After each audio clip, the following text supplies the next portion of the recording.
Bem-vindo ao sexto encontro do nosso discipulado. Neste encontro, nós vamos falar sobre o homem reconhecer o pecado. Estão na página 27 a 32 do livro Correndo pela Excelência. Nessa aula, temos dois objetivos que devem ficar claros para os discipulandos. São eles: todo homem e mulher são a imagem e semelhança de Deus, nem mais nem menos, mas a imagem e semelhança de Deus. E 2, o pecado do qual Jesus veio nos salvar e que custou sua morte na cruz foi o pecado original, que nos foi transmitido por herança do primeiro casal, Adão e Eva. Todos os demais pecados são uma consequência desse pecado. Vamos à aula. O homem, no sentido de humanidade, homem e mulher, são a imagem e semelhança de Deus.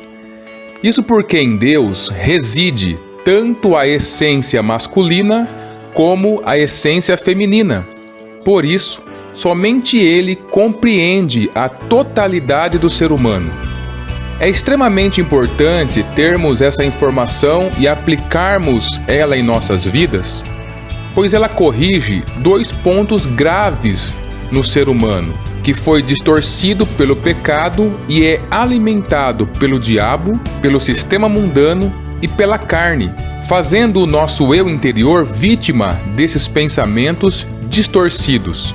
São eles: primeiro, quando a pessoa pensa ser superior ao outro, permite que sua arrogância, egoísmo, orgulho a levem pensar que é superior como ser humano ao outro, causando uma série de problemas nos relacionamentos. Isso faz com que a pessoa humilhe outras pessoas, produz desigualdades, cidadãos de segunda classe e tantas coisas que o mundo maligno traz para a vida das pessoas.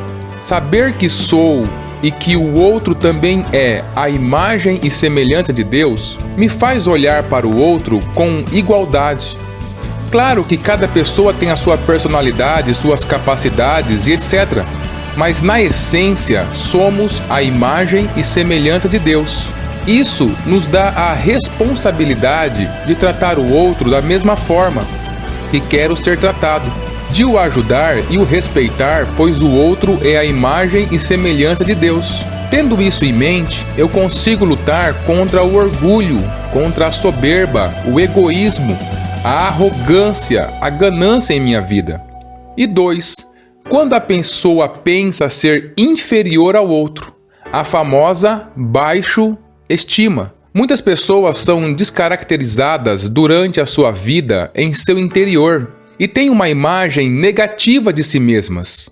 Com essa imagem negativa, sempre se tornam vítimas dos caprichos dos outros, não alcançam seus sonhos e objetivos, vivem paralisadas, com a mente cheia de pensamentos negativos, são vítimas constantes da depressão e demais doenças emocionais. Passam a viver uma subvida de tristeza e medo.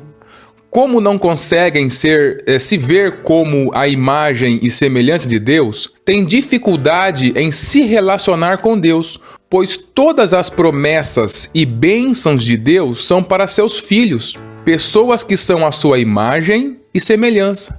Logo, se eu não assumo essa visão de Deus para minha vida, essa identidade de filho à imagem e semelhança dele, não recebo suas promessas e bênçãos. Logo, me decepciono com Deus e abandono a fé, voltando às prisões da antiga vida. Tenha uma visão equilibrada sobre você e essa visão é a visão que Deus tem sobre a sua vida. Mais à frente, no capítulo 5, reconhecer o pecado, podemos definir que o pecado do qual Jesus veio nos salvar é que custou sua morte na cruz. Foi o pecado original que aconteceu no Jardim do Éden, pelo casal Adão e Eva. Foi a desobediência deles que causou a desconexão de nossas vidas com Deus. Por que isso aconteceu? Se eles pecaram, Por que nós pagamos o pato até hoje? Isso acontece pois somos filhos desse primeiro casal e carregamos a sua herança genética espiritual também. Tanto em nossa natureza humana, a herança genética, como na espiritual. Todos os demais pecados são consequências desse pecado. Aqui precisamos usar essa informação em nossas vidas para duas coisas principais. Primeiro, entender que não são nossos erros ou comportamentos ou emoções carnais que nos afastam de Deus, pois mesmo entregando a vida para Jesus, continuamos pecando. Essas atitudes, comportamentos e emoções carnais, nossos erros, vão parar em nossa vida à medida e gradativamente no momento que crescemos em santificação na presença de Deus e tomamos posse de nossa identidade. Vivemos uma vida no Espírito Santo e buscamos sinceramente a presença de Deus em todas as áreas de nossas vidas. Mas o pecado que nos mantinha longe de Deus foi sanado na cruz por Jesus, mediante a nossa conversão. Ele é sanado em nossas vidas, ou seja, somos reconectados com Deus. E o segundo ponto é como olhamos para o nosso próximo. Não podemos condená-los em nossos corações por causa de seus erros. O que precisamos fazer é trabalhar na evangelização dessa pessoa, para que ela também seja reconectada com Deus e dessa forma tenha seu pecado original perdoado. A partir desse momento, o trabalhar do Espírito Santo, mediante a sua palavra, vai curar cada área que essa pessoa permitir em sua vida. Então não posso ficar triste quando peco, achando que não sou mais filho de Deus, ou que Deus está bravo comigo. Já estou salvo. Isso não muda se peco ou não.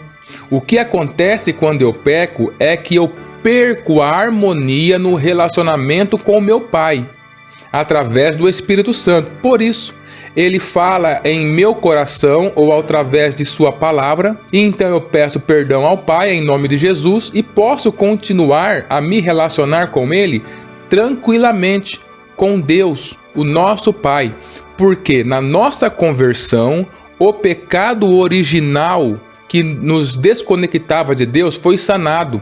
Uma vez que eu aceitei o Senhor Jesus como Senhor e Salvador da minha vida, esse pecado que era o problema entre o ser humano e Deus já não tem mais poder sobre a minha vida. Todo o restante que eu chamo de pecado, que são os meus erros, o que vai fazer com que ele aumente ou diminua é a minha proximidade com Deus. Mas isso tem a ver com relacionamento, com a harmonia do relacionamento e não com a minha identidade de filho, que já foi sanada na minha conversão, quando eu recebo o DNA espiritual de Deus, me tornei filho e como filho sou tratado. Deus abençoe a todos.